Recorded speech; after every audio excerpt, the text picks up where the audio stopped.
All right, guys, Whitney here. Welcome to the Passive Investing Made Simple Masterclass. This is a live show we do every Tuesday, every week to help you as passive investors understand the ins and outs of passive real estate so you can go into your first or next deal with confidence.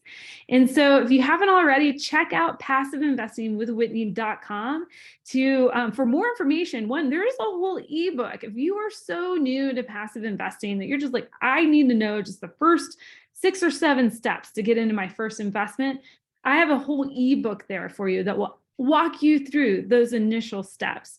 Also, you have access to see our open deals at passiveinvesting.com, and you can get access to my calendar there, and that's passiveinvestingwithwhitney.com. Today, we are joined by Jason DeBono, CEO of New View Trust. I know you guys are probably sitting here going, wait a second, we thought we were talking to Steve today. You're right. We were going to talk to Steve. Steve, unfortunately, had an emergency today. And Jason, we are going straight to the top. We have Jason, CEO of New View Trust, here joining us today. Jason, welcome. Can you hear me, guys? Jason? Yeah, I can hear you okay.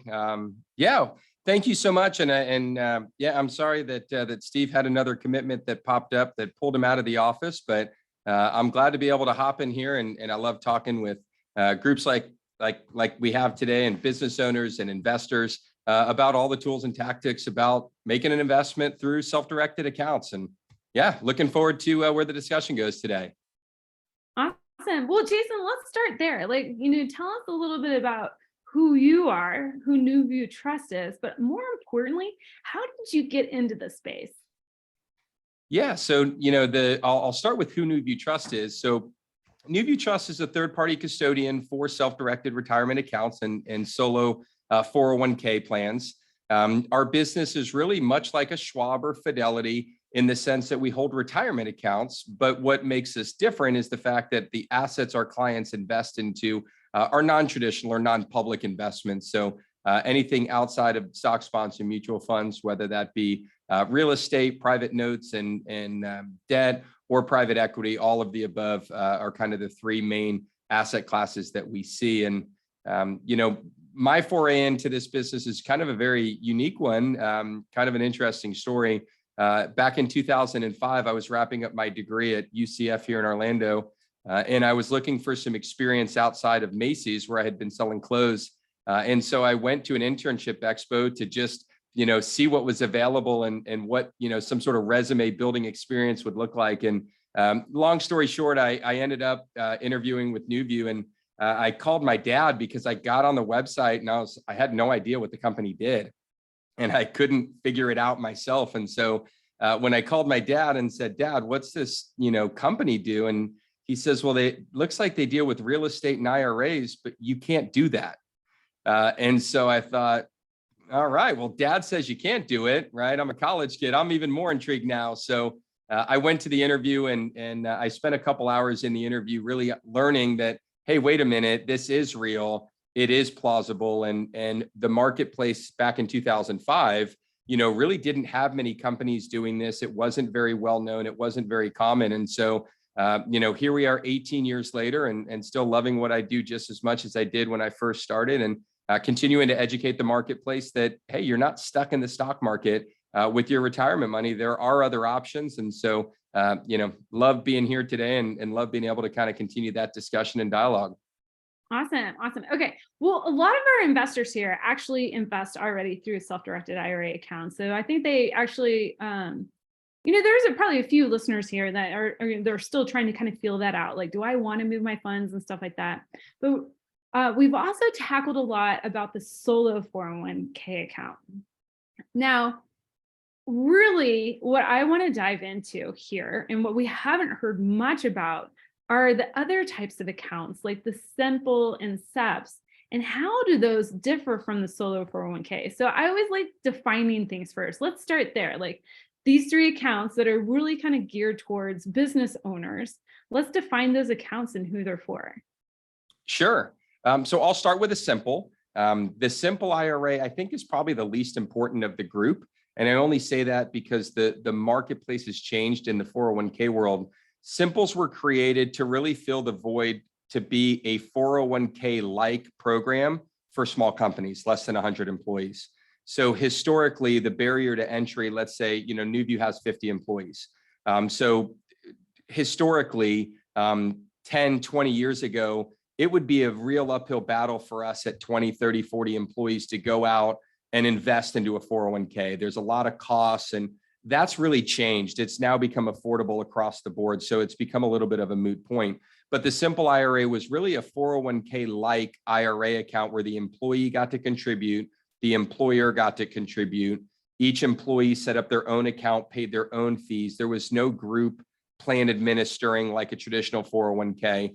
I won't say they're obsolete. We still see them used, but it's less than 1% of the IRA marketplace in our world is simple IRAs anymore. So that's kind of the simple in its premise. The SEP IRA is still a very popular tool, although the solo 401k is kind of, stealing some of its thunder. The SEP IRA was designed as a pension plan. It stands for Simplified Employee Pension. And it was designed as a pension plan for small business owners to save. So much like before, and Whitney, I'll use you as an example. You've got a business, let's just say you have no employees, right? Well, you really don't have any means to save. You've got a business, you've been successful. You can't really open a 401k plan because that's an employer plan for employees. So this SEP was kind of a way for you to be able to contribute.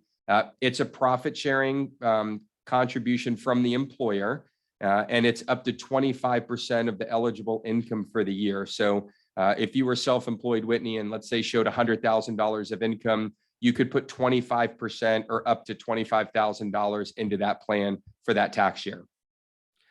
That plan had a really nice run until the 401k program really was reestablished and redefined. I think it was 2008, but don't quote me, specifically to make 401k plans accessible to everybody, including those sole practitioner owner only type businesses, because before you would have set up a SEP, not a solo 401k, because the 401k would have been an uphill battle. Today, you jump right into the solo 401k because it's got so much more to offer you than a SEP. And let's talk about this. I like doing compare contrast. Let's compare contrast between the SEP and the solo 401k, because I really want to understand, like, is there a situation where one business owner would choose one of the plans over the other, right? But let's contrast first. It's hard to think of some scenarios where you would choose in today's environment the SEP over the solo. But there are a couple scenarios, but it's more an issue of timing, not the plan, that you would choose one over the other. So a SEP IRA is a 25% contribution from the employer. That's the sole contribution to the plan. A solo, so using Whitney, I'll use you as the walking through the same example, same $100,000 of income, you in a solo can contribute $19,500, maybe $20,000 this year. I think it just went up, but $20,000 as an employee. And you can turn around as the employer and put in the same 25% contribution that you could into a SEP. So you can put $45,000 into the solo, whereas in the SEP, you'd be maxed out at 25% or $25,000. So from a contribution standpoint, your limit is always higher.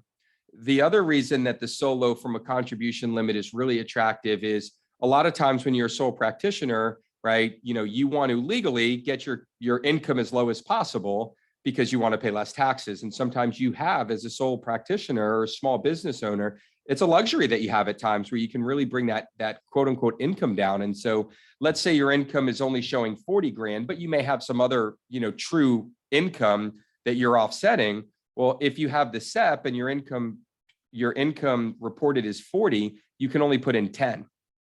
If you have the same 40 in a solo, you get 20 dollar for dollar plus the 10. So you can put 30 of the 40 into the solo. So you can kind of start to see there's really no scenario where you wouldn't want the solo as it relates to the SEP from a contribution standpoint. That's the biggest difference between them.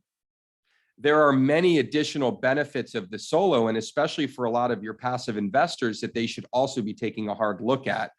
because there's some benefits beyond just contribution. So of course, the first thing that the government wants you to look at from a retirement account standpoint is making contributions, right? They just want you to be better savers, save more money, be less dependent on the government when you retire. But in addition, there's not really a lot of benefit to a SEP. It's just a contribution, and then it sits in an IRA and it works like any other IRA. In the solo, there's some additional benefits that you have. Number one, that employee deferral, that $20,000 can go straight into a Roth, regardless of your income, which is really cool. The second major benefit inside that plan is that you can actually self-trustee the plan. So for anyone that has an IRA account, you have to have a custodian. You have to go to a NewView or someone like us.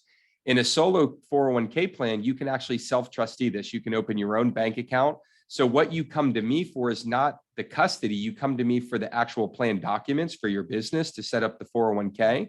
But then you can go set up your own bank account, write your own checks, track your own investments, receive your own dividends, as long as you track it all back to the 401k plan. So that's, benefit number 3. Benefit number 4 is this plan has a loan provision. So in an IRA, using Whitney, carrying you out as the example, let's say your business needed a little capital. You needed to throw 30 grand, into a marketing opportunity. Well, in an IRA, you can't go take 30 grand out without paying tax and penalty. In a 401k, you can borrow up to 50% or 50 grand, the lesser of the two, and repay it over 5 years. So you have this loan provision that 401ks have that as a business owner, you may need to tap into. And the reason why we really promote this, not so that you go take a loan, is that I want you to feel more comfortable putting more money in, right? Because I'd rather you save a little more till it hurts. But as a self-employed, individual, you got to be careful. You're a business owner. You got a lot going. You may want to keep some liquid capital. So you may be apprehensive to put 20 grand in. You may only put 10.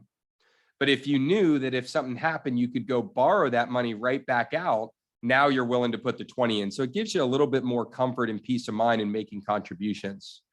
I'll pause there. There's one more big benefit, but I'll pause there, Whitney. I'm sorry. I'm droning on. No. I love it. And I don't want to go too far down this rabbit hole because I want to make sure we finish the compare contrast. But on that loan piece, is there anything that you can't do with the loan? No, and it actually is. So the 401k loan provision is not unique. My question is, can you personally benefit from that loan? You can, and that is the beauty. So this 401k loan is actually, it works in all 401ks. It's a loan provision for 401ks, whether like our NewView 401k has the same loan provision. It's a personal loan. So Whitney, if you borrowed, let's say you have 100 grand in the account, you can borrow up to 50,000 for 5 years. You got to pay it back at least quarterly at a reasonable interest rate, right? Prime +1. What you do with the money is totally up to you. It's your money. I mean, you could take it and go to Vegas if you wanted. Any income that money derives is yours. Any losses it derives is yours. If you don't pay it back. Personally, or does it have to go back into the 401k? No, personally. It's your money. You have taken it out of the 401k and put it in your personal name. The only requirement you have is every quarter, you've got to pay back whatever the payment terms are. If you fail to make the payment, then it's treated as a 401k withdrawal, which you're going to pay tax and penalty on. But if you repay it over the 5-year terms and you repay it on time throughout the course of it, it's your money. It'd be no different than borrowing it from the bank. Do whatever you want with it. Just be sure to repay it, or there's some stiff penalties. And where does the interest payment go? Back to your account. So if you're paying an interest rate today of prime +1, you'd probably be at like 6 or 7%. You'd pay that interest right back to your 401k account. So it doesn't. So the interest doesn't go to NewView. It doesn't go to the bank. It goes back to my account. No, I mean, I like the idea of it going to NewView. That certainly sounds great. But no, you're actually paying yourself interest for your own money. Well, but I mean, this is still a for benefit of account, right? Like, so the solo 401k, correct? Yeah, so it's still going to be a 401k plan. It's still going to have all the, some rules and requirements. It's still going to be able to be invested and all the things that we kind of talk about and you've talked about with us and other parties in this show and in previous discussions. But what you're doing and what's really unique here is, unlike an IRA, there is no way to go access personal use of the retirement account money for any period of time. And so it's a nice way. Think of it this way, Whitney, if you were going to go do a deal or whatever it was, it really didn't matter. Let's say you wanted to renovate your house and you were going to go, pay for an equity line and pay 8% to your local bank. Well, if your IRA or your 401k has the money in it, you don't have an investment for it, you can borrow it from yourself and pay the 8% back to your 401k. So you're going to pay the interest, it's not an interest-free loan, but at least the interest is going back to you versus going back to the bank. That's interesting. And I kind of ask these questions a little tongue in cheek because we have a loan against my husband's 401k, but I don't think many people realize that you can do this. There was a personal benefit to that loan, when we made the investment for it. Okay, now we went down a little bit of a tangent here, but let's circle back. What was that last kind of compare contrast between the solo 401k and the SEP? Yeah, and it's really the solo 401k against all IRAs. And that is when you invest into certain investments that use leverage in an IRA, there's a tax called UBIT. It's technically UDFI, but and the IRS says if you're going to leverage your IRA money through some sort of loan and the entity that's generating returns is not paying tax, that tax passes through to the IRA owner. It's not a scary tax. I think a lot of people hear tax and all of a sudden get scared and think it's bad. It's no different than when you invest into a stock. All stocks are C Corps. That means that they're tax-paying entities. So your returns are after tax. They've paid Microsoft, Home Depot, whatever you're invested into is paying that tax for you.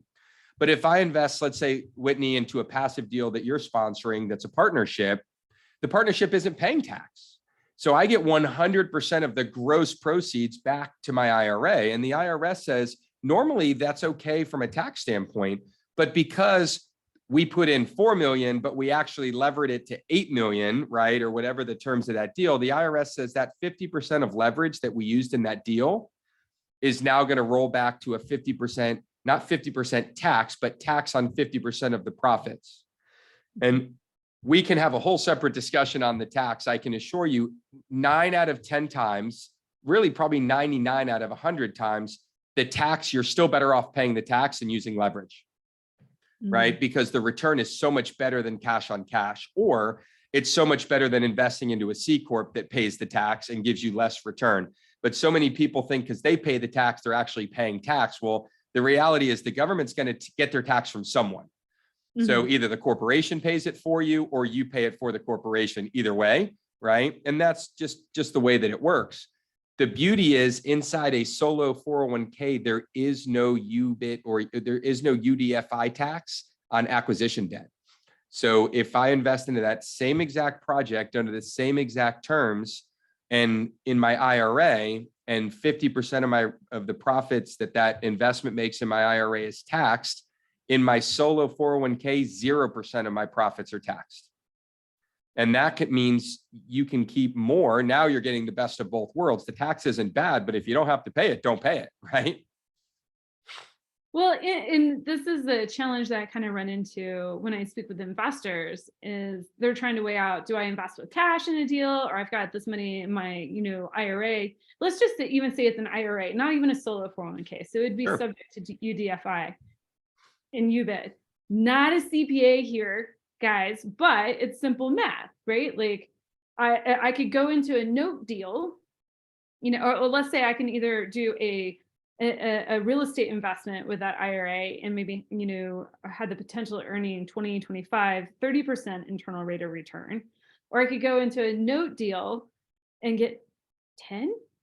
Like, even if I have to pay some tax on that higher internal rate of return, my net gain is still warrants paying the tax, right? You do have to do that calculation, and we're not financial advisors, but I really, encourage people to sit down with their CPAs in order to kind of calculate what that tax might look like. But yeah, it's a pretty kind of simple equation to kind of like iron out on the head, but people hear the word tax and they get scared because that's one of the beauties of investing in real estate is to lower your tax bill. Um, all right, so we kind of compared and contrasted, you know, the simple, which it sounds like was kind of on the sidelines right now, but really Yep. the SEP and solo 401k. So, you know, what type of person should really consider opening up one of these type of accounts? Like, who are these best match for? Well, it really boils down to, do they have some form of quote unquote self-employed earnings and a reasonable expectation of doing so? And, 10 years ago, 5 years ago, it was more, that answer would have been more like, people that are self-employed. Today, there's so many, side hustles, I think is what it's referred to today. Like, so many people do qualify. I mean, in theory, right? I'm an employee of NewView. I have a 401k here at NewView. And if I wanted to go out and turn Uber on tonight and drive around and earn some money, I now am self-employed. I mean, just like that, I can change my status. So in theory, I could go out, set up my solo 401k under my Uber income, and I can roll my IRA into my 401k as long as it's pre-tax. And I could go make all the same investments that I make today and avoid UBIT. Very interesting. Very interesting. So, okay. Is there anybody that this isn't for then? If anybody can kind of flip that switch for self-employment, like there's got to be somebody that this just doesn't match up with. Yeah, it is not designed for people that are truly that are owners of businesses that have employees. Because when you have employees, you no longer qualify for the solo 401k. You have to be in a regular 401k. Now, the regular 401k is a great plan. So just for comparison, our NewView 401k plan is still exempt from UBIT. Now, our plan, we allow to be self-directed. And so I've invested in syndication deals through it because it avoids the UDFI tax. So it's not bad to have a 401k plan, but we're unique in the sense that we're retirement account custodians. So having a 401k plan that includes alternatives is pretty easy for us. Most businesses, true business owners with true employees, probably don't want the added responsibilities of having a full-blown employee 401k plan that also accepts alternatives. I won't suggest you couldn't do it or that you shouldn't do it, but it's a little bit more of an uphill battle because your area of expertise isn't like ours. So when you have employees in your business, it precludes you from the exemptions that make the solo special, but it doesn't mean that it's bad, right? And so it's kind of hard to have that. It's really hard when you talk about, the best of the best, because it makes everything else sound really bad. And the reality is, second place is still good, it may not be just as good as first, but it's certainly better than where you are today. So, if you have employees, really the SEP and the solo aren't for you, right? If you have employees, you're going to want to go look at some sort of full-blown 401k plan or a simple account if you want alternatives. And I will, if I can just take one more second, this would be a real case for a simple. So if you have, let's say 10 or 12 employees and you don't want to have a 401k plan because for whatever reason, and there may be some challenges of opening it up to alternatives because you take on some risk as the trustee. In a simple IRA, you can create the same environment where everybody can contribute. But because these are individually established accounts, like Whitney opens her own account, Jason opens his own account, each of us follow our own set of rules based on the investment choices we make. So I, as the business owner, don't have to be responsible for what Whitney does in her plan. Whereas if I did it under a 401k and Whitney was an employee of mine, I'd have to take some responsibility. So it creates some of that risk. Now, the drawback to the simple is you don't get the UDFI protection, but you can create an environment where your employees can contribute to a 401k like plan, which is a great tool for them. And you can give them a plan that has alternatives as an available option with automatically. Interesting. All right. And I hope people listening here are really kind of, understanding that there's really an account out there for all situations. And like you said, there might be a prime situation that we're all going after, which is like the coup d'etat account that avoids the UBIT tax and allows you to invest in alternatives. But the runner-ups, so to speak, aren't necessarily like losers. I hate to say That, that word, but I that's mean, right. they're still really great options for you. All right. Now I definitely want to get into like, how do people open these accounts? But before we go down that rabbit hole, there's a question that we often get, and maybe not so much as a question, but we run into, and maybe you've run into this situation. People are opening up their self-directed accounts, their solo 401ks and stuff like that. They go to invest in a deal, but they don't really understand how it all works and how involved the custodian actually is. So let's walk through that process. You have somebody that's opened up an account with you at NewView. They find an investment. What is the first thing they should do, and how should they title the documents? Because we oftentimes find those documents titled incorrectly. Yeah, it's it's becoming a little bit, I'll say better. There's a lot more industry knowledge that's being shared, but yeah, the role of the custodian is a unique one. And for many, for their first deal, they don't know procedurally how it works. Now, I can tell you a little bit about some of the stuff we do here at NewView, that tries to simplify that, especially on some of the more syndicated deals. We really try to, make that a little bit more streamlined for investors, because that can be some pain points. But the biggest thing that we see most of the time is that most investors don't realize that they and their IRA are separate legal entities. And if you kind of just step back and think of it that way, it makes sense, right? Because I file a tax return at the end of the year and pay taxes under my Social Security number. My IRA doesn't. My IRA operates under a separate tax ID number, and it has its own set of guidelines. And so if you step back and say, I am Jason and my IRA is NewView for the benefit of Jason, then you start to realize that from a behavior standpoint, at least it makes it appear a little bit more, straight down the middle of the plate, that, hey, wait a minute, if I write Jason DeBono, that tells the IRS I'm buying this, right? I want to make sure that I reflect the true owner, which is NewView, for the benefit of Jason DeBono. So that's kind of, just rule of thumb number one, is just be mindful that you and your IRA are not the same. That also helps alleviate some of the comments or questions we get about, like, why can't I just take all my money out and do whatever I want with it? Right. And it's like, well, that's because the IRS says your IRA is separate from you and it has tax benefits. And if you want the tax benefits, you need to keep it in the IRA and self-contained. If you want to withdraw it, you can, but you got to pay tax and penalty, and then you can do whatever you want. So this line and division in the sand that says, everything in my name and social is me, and everything in NewView for the benefit of Jason under that tax ID number is my IRA.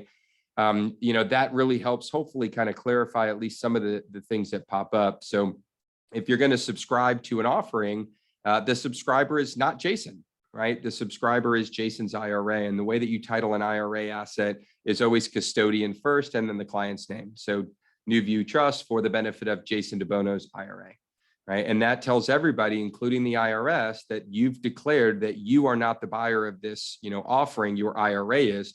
And you want that declaration made, right? Because you want all the tax benefits and all of the ownership to accrue to the IRA. Very good. Very good. And that also brings up kind of like a follow-up comment here. And we don't see this quite as often, but maybe like, as somebody who's really new to the space, just as much as you want the titling to be to the IRA, all income has to go back to the IRA as well, right?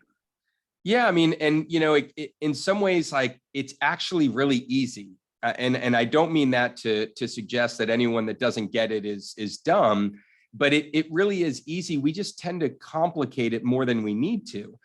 Think about it this way, Whitney, you have Whitney in your personal name, right? And then let's say you have an LLC that you use for investments. You don't commingle that money.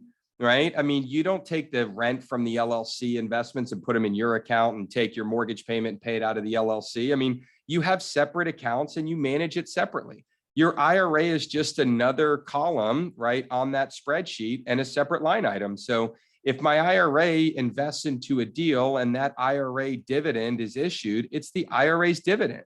And if I deposit in my account, then I'm violating, right, the very investment that my IRA made. And that can cause me some challenges. No different than if I deposited my LLC's income into my bank account, or if I paid my mortgage out of my LLC bank account.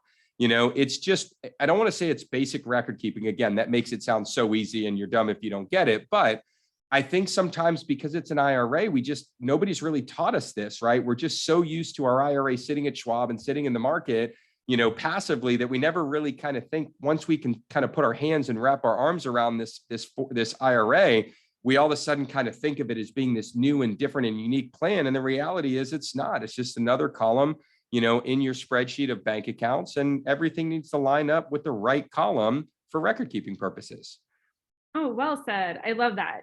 Yeah, I oftentimes try to demystify for investors that it's not your money yet because you deferred it. That's right. It's for benefit of, eventually you'll get it, but it's not yours yet.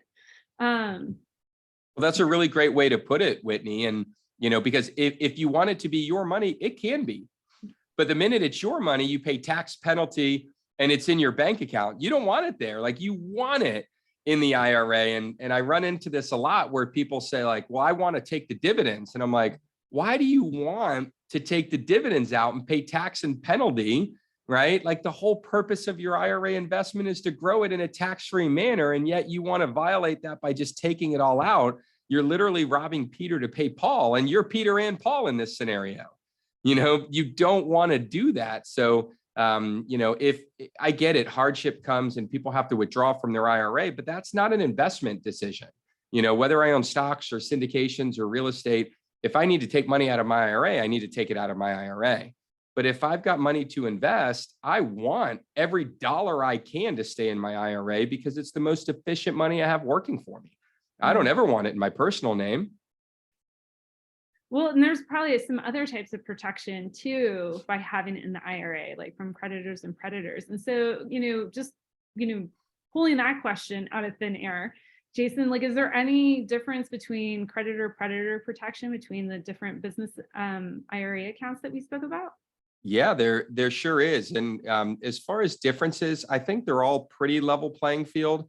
When you get into true 401k plans, you get a little bit of extra protection, but most IRAs are fully statutorily protected. I believe the automatic protection is $1 million across the board. Over $1 million, as long as you can prove adequate need for the money, it's also protected. We used to refer to this as the O.J. Simpson clause. O.J. Simpson was sued for more money. He filed bankruptcy, yet he had two things going for him. He had a primary residence in Florida that he owned, and a creditor could not touch that. And the second thing he had was his NFL retirement account, and the creditors could not touch that. So even though he was sued for, an amount of money that was well beyond his actual, he had to file bankruptcy, but he still was able to draw his NFL pension plan in full because it could not be touched or taken by creditors. So your IRA is a very good place to have money, and it is very well protected. Awesome. All right, so Jason, we're almost at time. I do want to leave a few minutes for our kind of Ask Me Anything session that we have afterwards for those people who did join live with us here today. But I do want to wrap up. If you can just, in a couple minutes, if somebody's listening here and they want to get started with NewView Trust specifically, how can they reach out to you, and kind of what is the timeline there for getting an account open? Yeah, well, thank you for that opportunity. Setting up an account at NewView is a pretty straightforward process. What typically takes time in the process is getting money into the account. So, we can have your account open today, right? You can sign it digitally. We can create the account, but we've got to go on your behalf, or you have to go to your old 401k and make the request for the funds to be moved. So from an efficiency standpoint, it's the longest pole in the tent, right? And it's the thing that we'd like to talk to people about up front is, there's some things you can do to expedite that. Typical time frame of moving money is 5 to 10 business days. That's just standard. Now, we don't control that. What we do see, the biggest thing that slows down transfers is not having liquid funds to support the transfer. So, I've got $200,000 at Schwab. I want to transfer 100 to NewView. I open up my account. I tell NewView, go get $100 or $100 grand from Schwab. NewView says, hey, Schwab, send us 100 grand for Whitney. And Schwab says, it's not liquid. And sometimes they'll call the client. Sometimes, they'll do X. Sometimes they'll do Y. In most cases, they'll sit it on a desk, put a rejection stamp on it, mail a letter out, a week later. And now you got to start the whole process over. And sometimes 6 or 8 or 10 days has been burned up through the process. So the biggest thing that we see is always make sure that you liquidate the amount of money that you intend to transfer, because that's the one thing that will automatically slow this process down. If the account is liquid, meaning you already have the 100 grand, it's already been liquidated, it's already settled, and we send it over, we get money sometimes in a couple days. So that's the biggest piece of efficiency. As far as reaching us and our business, you can view us online at newviewtrust.com. We spell it with a U. I think you can see it over my shoulder, but it's newviewtrust, NUVIEW trust.com. And on there is all our information. You can download e-guides and get to our YouTube content, but you can also reach out to us directly through any of the contact information on the website. Awesome. Well, Jason, thank you so much for your time today and your knowledge and expertise. I mean, we really dove into the ins and outs of the solo 401k, pegged it against the SEP IRA, and really got into some parameters here around the account, especially the loan provision that we hadn't really tackled before. So, for those of you who joined late, yes, there is a recording. I suggest you go back to the beginning because we did really hammer home the differences between the different types of accounts, who they're best suited for as far as the different types of business owners, how many employees that you might have, and what are some of the cool things that you can do with the account when it comes to loan provisions or making alternative investments. And guys, thank you for joining with us here live today. If you're live, don't go anywhere. We are about to start our Ask Me Anything session. If you're listening on your favorite podcast player of choice, we will see you next week. Have a great day.